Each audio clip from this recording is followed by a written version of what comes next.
What's good? It's Woog. Man, rest in peace to Leonard Hubbard, also known as Hub, of the legendary Roots crew, former member of the Roots crew. He just passed away at the age of 62 years old. And, he was diagnosed with multiple myeloma, a form of blood cancer, back in 2007. That's actually what caused the departure of him from the band. And I just wanted to take a moment and acknowledge his tremendous musical contributions to the hip hop and music landscape over the years. So, the Roots are an extremely prolific band. I mean, you see them every night on Jimmy Fallon. They're Jimmy Fallon's backing band. When Dave Chappelle had his block party special several years ago, the Roots performed there as well. Leonard Hubbard, when the band first started in 92, they were called the Square Roots at the time. They had an early album called Organics, which Hub was on. But then they went on this 3-album run. And again, they've made several albums since. And they've had, some relatively big hits since, like The Seed 2.0 at the time with Cody Chestnut. That was on their Phrenology album.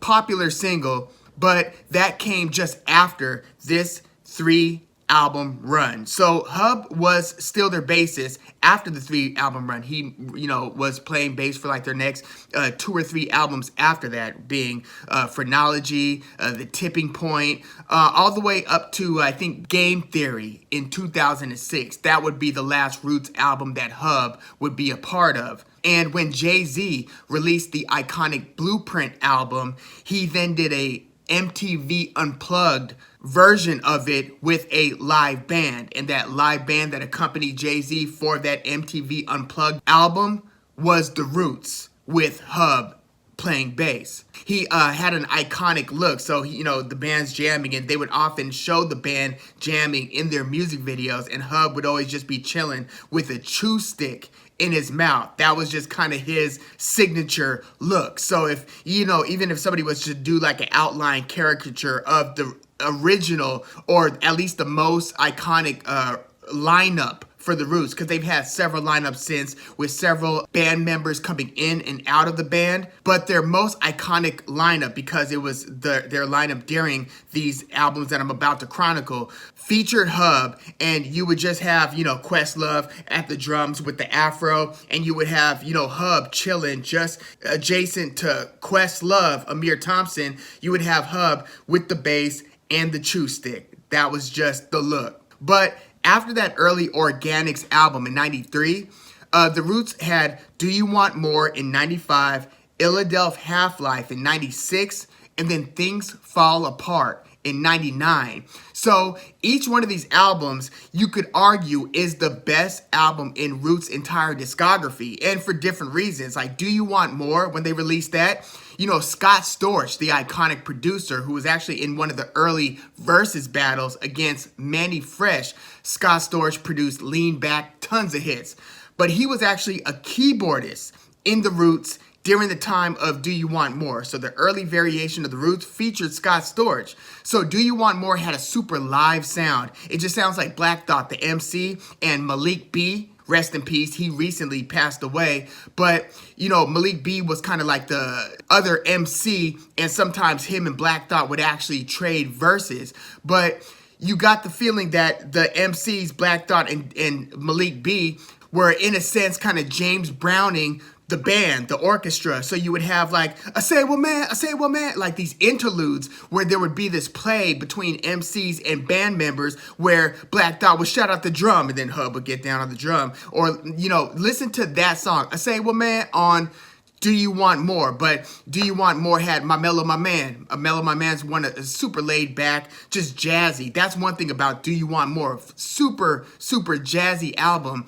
And, Black Thought actually shouts out, a Leonard Hubbard on the bass. My Mellow My Man. I said it's under Scott Storch. My Mellow My Man. But I think Do You Want More might actually be my favorite Roots album. So the very next year, they drop a much more kind of street sounding album where it doesn't sound like they're playing with live instruments and with the live band, in addition to, Questlove's producing at the time, drummer and producer, percussionist, all that. But Illadelph Halflife had a more gritty sound than the more jazzy Do You Want More just 1 year prior. So super versatile if you look at just those two albums, Do You Want More and Illadelph Halflife. Illadelph Halflife had Clones, it had Concerto of a Desperado, it had What They Do. That was a super smooth song. The video used to play, and the video has a very, it was satire, it was rap satire. So in the video, they were showing you all the absurdities of like pouring champagne and just the excessive nature of hip hop in the, we'll call it the bad boy / death row era. So the video was just basically a satire on all the trendy things that were happening in popular rap at the time.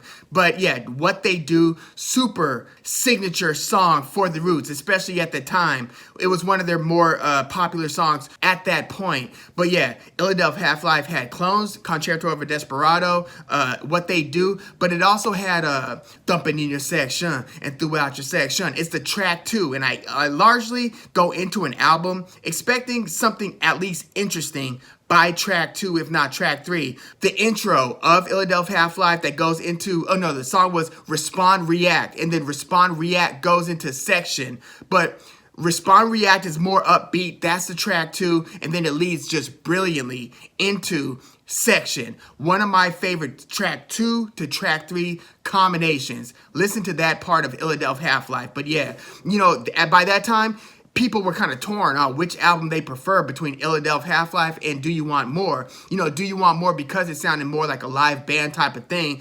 You know, the kids that were into hip hop, the younger dudes that were into hip hop kind of gravitated towards Illadelph Halflife because it was more representative of the production style of the day. The boot camp clique, you know, Buckshot, Black Moon, Smith and Wesson.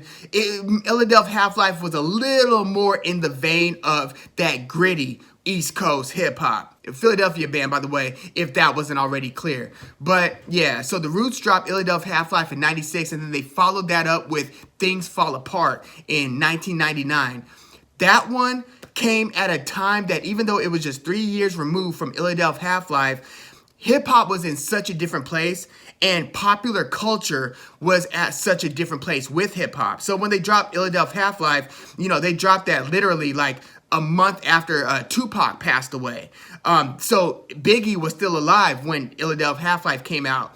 He wasn't alive when Things Fall Apart came out. And Death Row was more or less dismantled at that time. Eminem was just kind of emerging as a popular underground rapper who had just been signed to Dr. Dre's new label at the time, Aftermath. So different place that hip hop was in 99. Not to mention the style of rap that the Roots do, which would you could call it conscious rap. Even I wouldn't label it that, but you could label it conscious rap along with Common, Mos Def, Talib Kweli. At the same time, artists like Jill Scott were emerging under the Roots band because they had the Roots Come Alive live album also in 99, which came right after this 99 album, Things Fall Apart. But you had like Erykah Badu emerging with Mama's Gun. I think that was in 2000.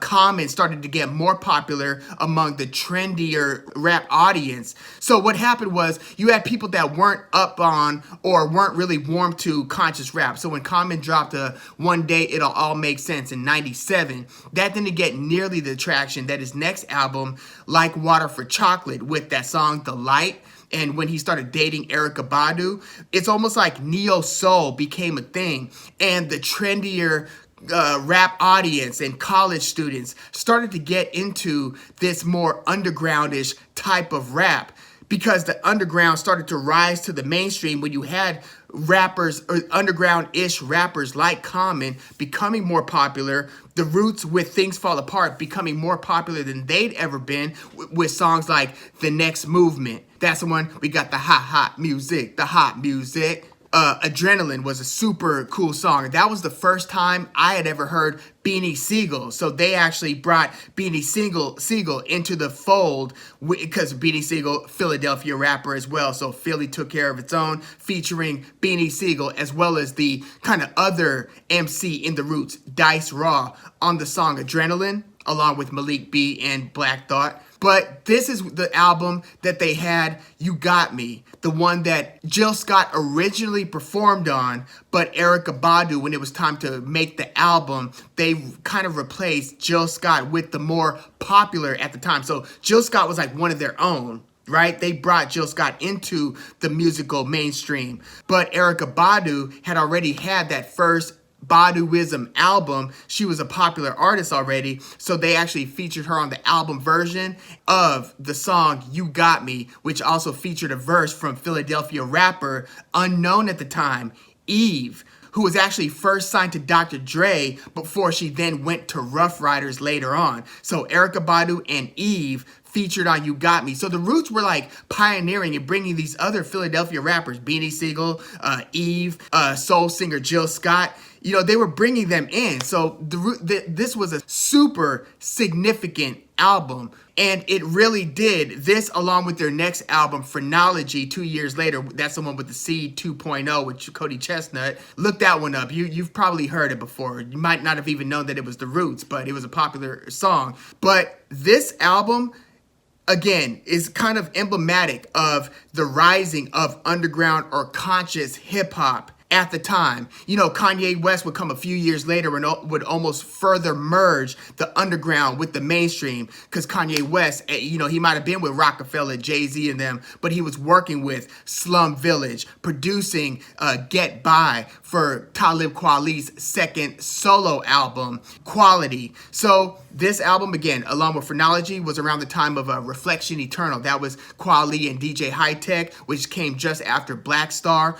That was Mos Def and Talib Kweli's project together, which launched them both, really. But again, Leonard Hubbard, Hub, was playing bass during this whole time. So he was a beloved figure already and very recognizable figure in hip hop.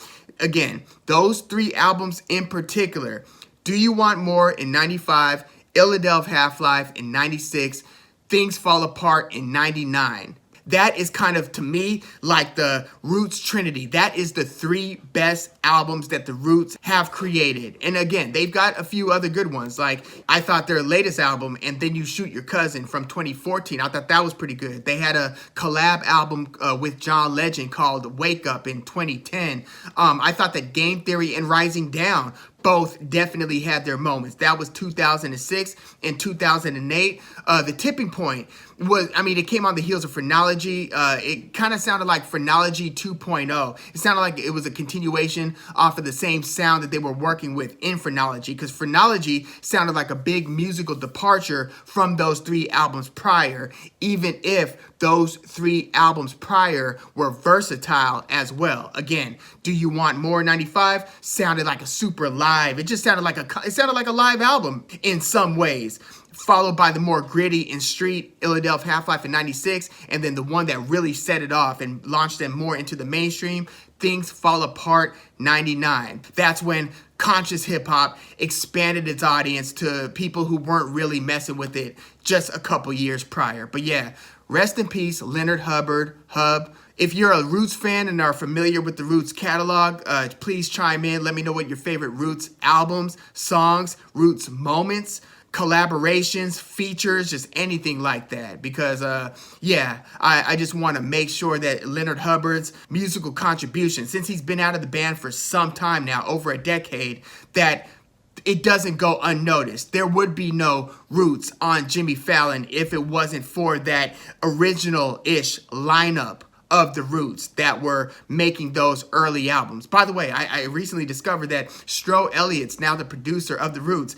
I used to be in the hip hop crew way back in the day when I was a kid, like from 2001 to 2004, called Figures of Speech. And there was these couple hip hop crews coming in from Colorado. One was the Percussions, the other was Due Process. And we would be on the same radio spots, like at Cal State Fullerton, at USC. And we would be performing together at the UC Irvine Pub, in different locations, Cal State, Long Beach. We did several of the same shows. Stro Elliott, he was going by Stro the 89th Key at the time, was one of the members and the producer of that group coming from Colorado called the Percussions. He is now the producer of the Roots. So shout out to Stro. That's dope. But yeah, let me know what your thoughts are on Leonard Hubbard, the passing of Leonard Hubbard, his contribution to the Roots and the Roots in general. Please leave it in the comments. Like the video, subscribe to the channel if you love hip hop like I do.